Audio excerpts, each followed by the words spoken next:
In this video, we'll go over all the WoW news from the past week and try to compress it into a bite-sized video.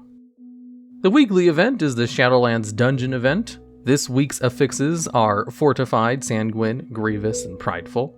And into the actual WoW news, there was an interview with the dev. Some highlights include, they're going to be adding a lot of cosmetic rewards to Torghast in the upcoming patch. And while not confirmed, they did say they like the idea of leveling in Torghast as an idea. So hopefully they implement that, because that would be great.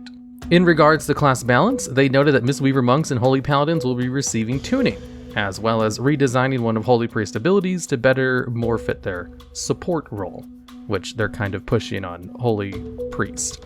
And they're working on ways to bring more unique perks for classes. A big change in regards to raid gear, there will be less BOEs available in the next raid tier, with only 2 to 3 slots instead of around 4. BOEs for mythic raids is one of the few legitimate pay-to-win methods in the game, so reducing this avenue is actually a pretty important change. Although, they also said there will be no weapon tokens in the new raid, which means some classes might get shafted when it comes to getting a high item level weapon if it doesn't drop from one of the last few bosses. The new raid will have something called Domination Sockets, which gives you an effect which will work inside the raid or the maw, that kind of function like the Mechagon Trinket gem slots, and you'll only be able to use 5 of them across your gear.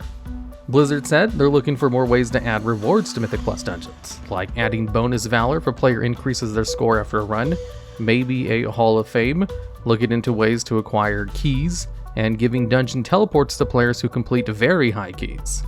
And finally, they said they'll be adding additional catch-up mechanics so it'll be a lot easier to get to 40 renown. In the Burning Crusade news, looks like the rumor from last week turned out to be true, and Burning Crusade will be going live June 1st. Remember, you don't actually need to pay anything to play the game, just as long as you have a WoW subscription. However, they do have some premium things you can buy from the WoW store if you really want to pay some extra cash to play the Burning Crusade, and to clone your character is a $35 fee. However, when the Burning Crusade Classic comes out, you will be able to play your vanilla Classic characters in the Burning Crusade for free. The fee is only if you wish to use those characters in vanilla Classic as well.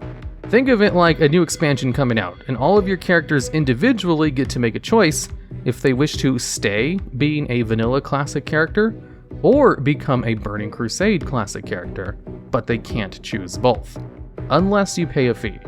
Also, a clarification on the premium mount you can buy, it will work like the Celestial Steed from Wrath of the Lich King, where it scales with your riding skill, similar to how all mounts work in retail WoW. And now onto the weather report with DevBot the Weatherbot. How's the weather out there? Error code 420. I had to blaze it. Burn it all down. I only move at night as the lizards are cold-blooded. Maybe I'll need to look into the weather for colder climates. Good one, DevBot. I'm sure that's very happy to hear for those people who will be entering the dark portal. And with that, I'll see you all next week.